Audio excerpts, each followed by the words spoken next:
नमस्कार साथियों, आज का यह वीडियो आप सभी के लिए बहुत ही ज़्यादा इम्पोर्टेंट होने वाला है।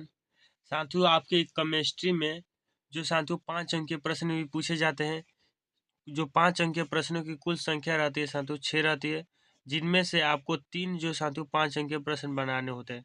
आज साथियों मैं आपको 30 5 अंक के प्रश्न बताऊंगा पूरे बुक्स से 30 5 अंक के प्रश्न बताऊंगा, जो आपके एग्जाम में 2025 में साथियों पूछे जाने की पूरी संभावना है।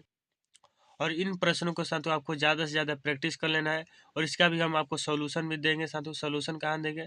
आपको हमारा टेलीग्राम या व्हाट्सएप ग्रुप ज्वाइन कर लेना है। लिंक साथियों डिस्क्रिप्शन में आप जरूर सभी ज्वाइन कर लीजिएगा, और अपने मित्रों को भी ज्वाइन कर दीजिएगा, ठीक है। और इस वीडियो को अपने सभी मित्रों में जरूर शेयर कीजिए, ताकि आपके मित्र भी साथियों आज की इस वीडियो को देखकर अपने एग्जाम में केमिस्ट्री में साथियों 15 अंक फिक्स कर ले, ठीक है। तो देखिएगा, पहला नंबर जो प्रश्न आपके एग्जाम में पूछे जाने की संभावना है, क्या है? ठोसों के जो क्रिस्टलीय दोषों से आप क्या समझते हैं? जो क्रिस्टलीय दोष होते हैं, मतलब ठोसों में जो दोष पाए जाते हैं, उससे आप क्या समझते हैं? स्टायोमेट्री, ठीक है। दोष क्या है? स्टोकियोमेट्री दोष आपको बताना है। किस प्रकार के क्रिस्टलीय दोषों को वर्णन है? और ये जो साथियों रिक्तिका दोष है, अंतरकाशीय दोष है, और नॉन एस्टियोमेट्री जो दोष है साथियों, और अशुद्धता दोष है। इन सभी दोषों का भी वर्णन करना है। 5 अंक में साथियों पूछा जाएगा यह प्रश्न। अगला साथियों 2 नंबर प्रश्न है कि शॉर्ट की त्रुटि और फ्रेंगल त्रुटि के बीच आपको क्या अंतर लिखना है। ये साथियों जब आपके जो दो चीज़ों के बीच यदि अंतर लिखने के 5 अंक में पूछ लिया जाए, तो आपको साथियों क्या लिखना है? 5 गो अंतर लिखना है, ठीक है।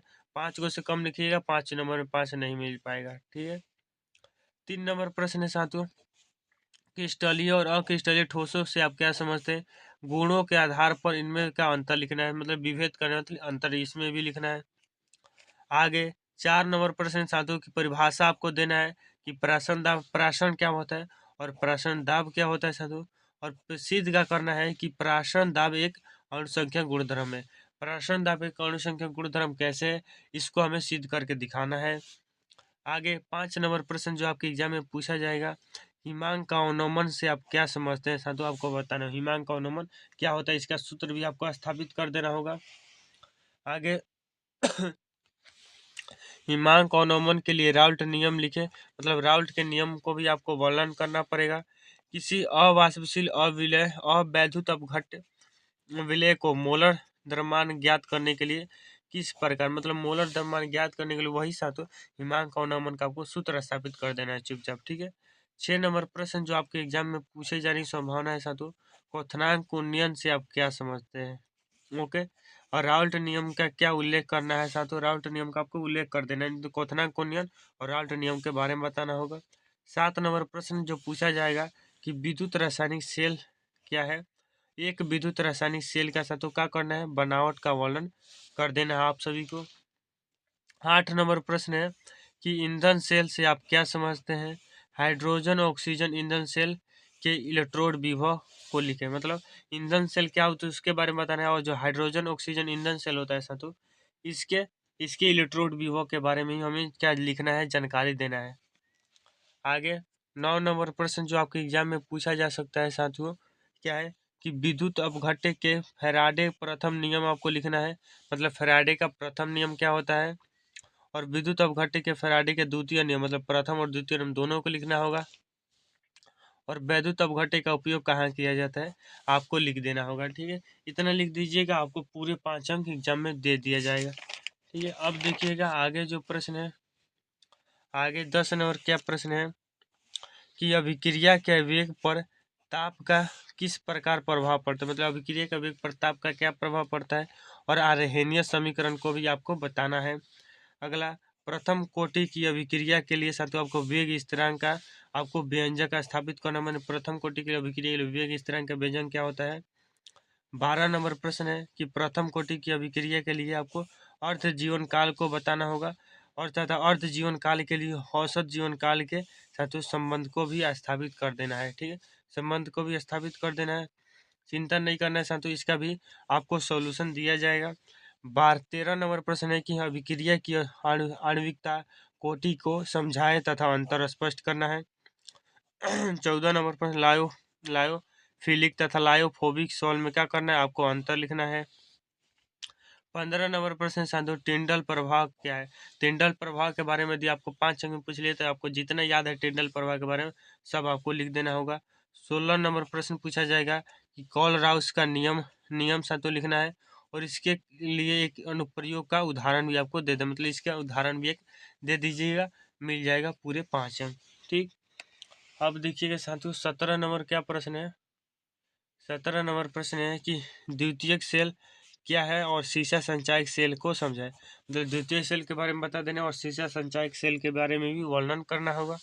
18 नंबर प्रश्न कि अभिक्रिया के वेग पर ताप का क्या प्रभाव पड़ता है, आरेखनीय समीकरण को इसमें भी लिखना, मतलब यह ठीक है, आरेखनीय समीकरण को इसमें, यह साथियों 2 बार प्रश्न हो गया।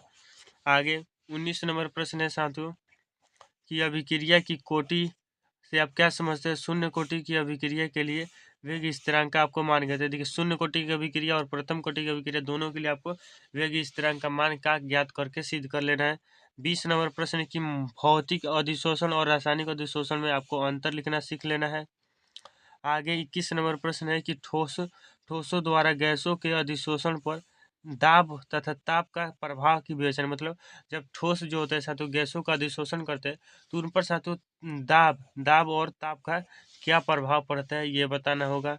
22 नंबर प्रश्न है कि लोहा लोहा दो दो मुख्य अयस्कों के नाम आपको लिखना है, और इसके अयस्क के निष्कर्षण, मतलब सिंपल रूप से याद रखें, लोहे के आपको अयस्क लिखना है और लोहे का अयस्क का निष्कर्षण किस प्रकार, मतलब लोहा का निष्कर्षण किस प्रकार किया जाता है वो आपको बताना होगा। आगे आपको क्या बताना है साथियों, आगे आपको क्या बताना होगा, 23 नंबर प्रश्न बताना होगा साथियों कि हैबर विधि द्वारा अमोनिया निर्माण आपको निम्नांकित चित्र द्वारा सहित वर्णन कीजिए।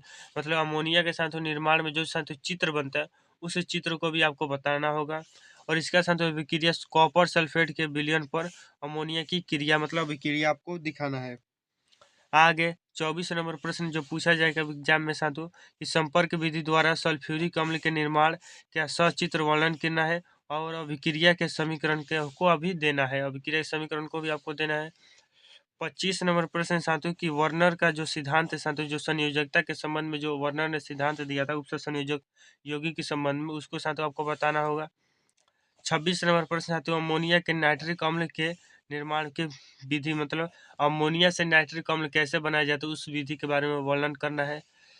27 नंबर प्रश्न है कि साथियों की प्रयोगशाला में फॉस्फिन बनाने का सचित्र वर्णन कीजिए।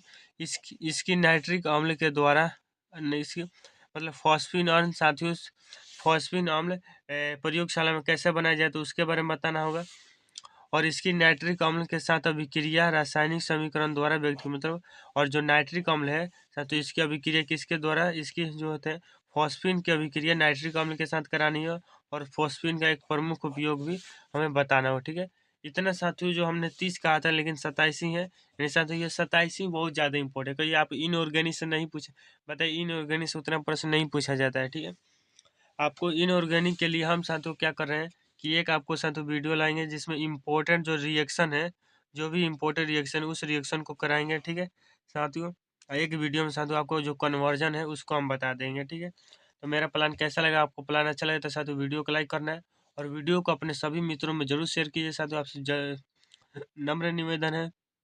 ठीक है साथियों, तो मिलते हैं नेक्स्ट क्लास में, तब तक के लिए धन्यवाद।